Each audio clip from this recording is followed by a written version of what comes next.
অনেকেই ভাবে ভালো ব্যবহার করলেই মানুষ আপনাকে সম্মান করবে, কিন্তু বাস্তবতা অনেকটা আলাদা। জীবনের কঠিন সত্য হলো মানুষ আপনার ব্যবহার নয়, আপনার ব্যক্তিত্ব আর নিয়ন্ত্রণ ক্ষমতা দেখেই শ্রদ্ধা করে। এখানে 3টি ডার্ক সাইকোলজি টেকনিক জানাচ্ছি, যা একটি চাতুর্যপূর্ণ কিন্তু খুবই কার্যকর। 1, সব সময় সহজলভ্য হবেন না। মানুষ তখনই কাউকে বেশি মূল্য দেয় যখন সে সব সময় হাতের কাছে থাকে না। নিজেকে মাঝে মাঝে অ্যাক্সেস থেকে দূরে রাখুন।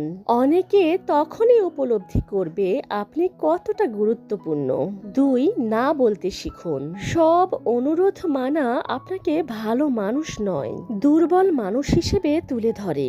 যেখানে প্রয়োজন সেখানে সরাসরি না বলুন, তাতে আপনার চরিত্র হবে দৃঢ় এবং স্পষ্ট। 3, নিজের গুরুত্ব নিজেই দেখান। আপনি যদি নিজেকে ছোট ভাবেন, সবাই তেমনই ভাববে।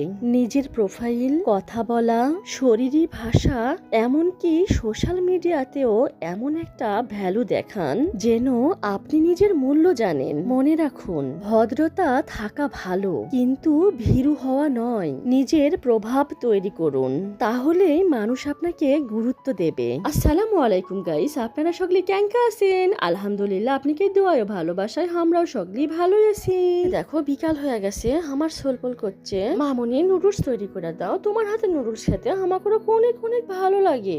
থামেক রে বাপু, তোরা আন্না পরে আমি নুডলস বানা দেবো, সে কথা তো শুনবে না। আমার সোলপল করছে না, এক্ষুনি বানা দেওয়া লাগবে। তে কত কি না কত নুডলস বানা দিল, আমার সোলপলের তো খাওয়া শুরু হয়ে গেল। খাওয়া করছে সেই মজা হচ্ছে। আমার সোলপলের তো নুডলস খুবই পছন্দ।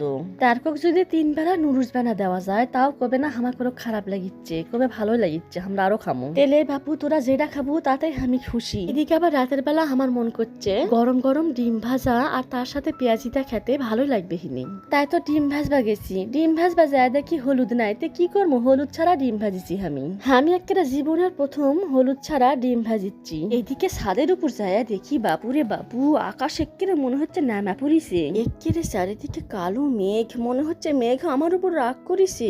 আর রাজশাহীর তো কদিন ধরে রহমতের বৃষ্টি, এক্কেরে ঝাপুর ঝুপুর বৃষ্টি হতে আসে। আর যাই হোক বাপু, রাজশাহীর তো প্রচুর গরম, অনেক তাপমাত্রা। বৃষ্টি হয়ে এক্কেরে মানুষজন মনে হচ্ছে প্রাণ ফিরা পাছে। সেই জন্য তো আমি করছি, এগুলা হচ্ছে রহমতের বৃষ্টি। এতক্ষণ আপনারা আমার ভিডিও দেখার জন্য আপনাকে অসংখ্য ধন্যবাদ। পরবর্তী ভিডিও দেখার জন্য আপনারা সকলে অপেক্ষা করেন। আপনারা সকলেই সুস্থ থাকেন, ভালো থাকেন, এই কামনায়। আল্লাহ হাফেজ।